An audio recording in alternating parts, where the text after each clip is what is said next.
Nag-harvest ng kalamansi. Ang dami. Ayan guys. Nahinog na lahat yung kalamansi namin. Kaya in-harvest ko na. Ang gagawin ko nito guys, ay ilalagay ko lang siya sa ref. Tapos tuwing naliligo ako, kinukuskus ko siya sa katawan ko, sa buong katawan ko. And then, nilalagay ko rin siya sa mukha ko guys, pag naghilamos ko guys. Naglagay ako ng kalamansi at saka aloe vera. Tapos, pwede mo rin siyang gawing tsaa. Ilagay mo siya sa cloves, hot water, lagay mo sa baso, tapos, lagyan mo ng cloves, mga 5 piraso, tapos, isang kalamansi juice. Tapos, lagyan mo siya ng honey.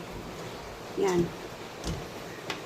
Kasi ako ay mag-isa lang kumain ito kaya matagal ito maubos.